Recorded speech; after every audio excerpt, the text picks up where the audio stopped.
The fragile ceasefire in the Gaza Strip is once again under severe strain as Israeli military operations continue, while the deal brokered on 10 October 2025 between Hamas and Israel attempts to hold. Officials in Gaza report that more than 230 Palestinians have been killed since the agreement took effect. Early on Monday morning, Israeli forces carried out strikes across the Strip, targeting the Deir Habalah area in central Gaza via artillery shelling. And in the south, near Khan Yunis, a Palestinian person was wounded after an Israeli drone strike. In a related development, Israel released the bodies of several Palestinians into Gaza via the Kasufim crossing, in line with the ceasefire terms that link the transfer of Palestinian prisoners and bodies with the release of captive Israelis. This marks the 10th such transfer from Israel under that arrangement.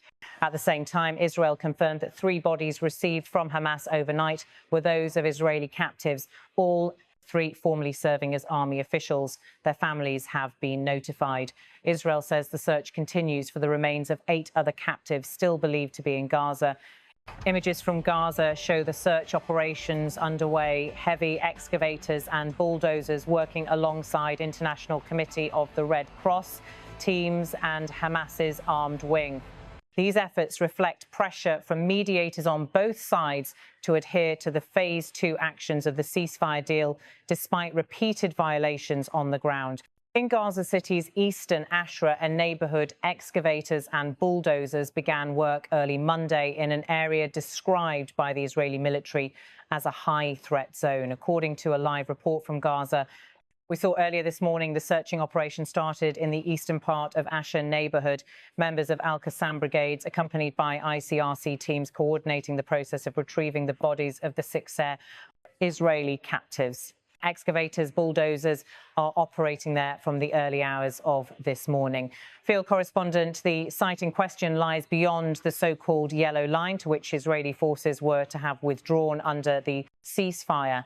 Previously, civilians were barred from approaching this zone due to its classification as an active military area under Israeli control. The fact that mediators convinced Israel to allow joint recovery operations signals both sides' recognition of the need to fulfill the agreement's terms. Still, the presence of heavy machinery and specialist teams has not prevented new Israeli strikes.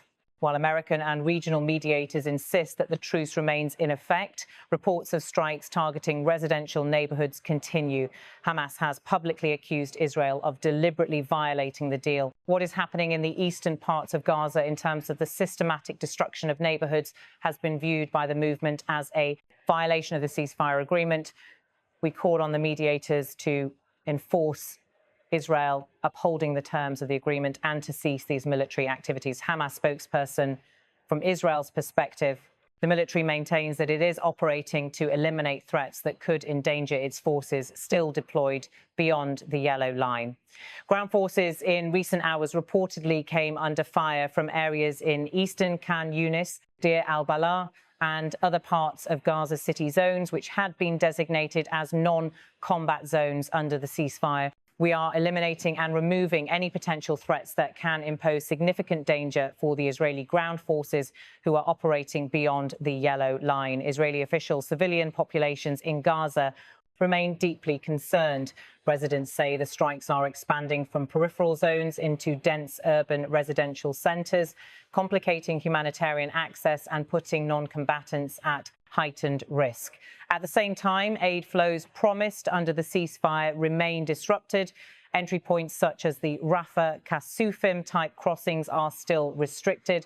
And Gaza's government media office has documented nearly 194 violations of the ceasefire by Israel since 10 October, including shelling, incursions across the designated boundary, and denial of supplies.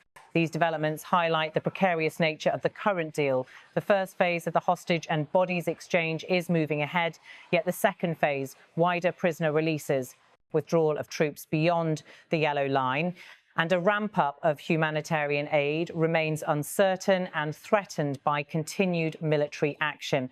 In summary, the ceasefire that came into effect on 10 October 2025 is holding in name but under increasing stress.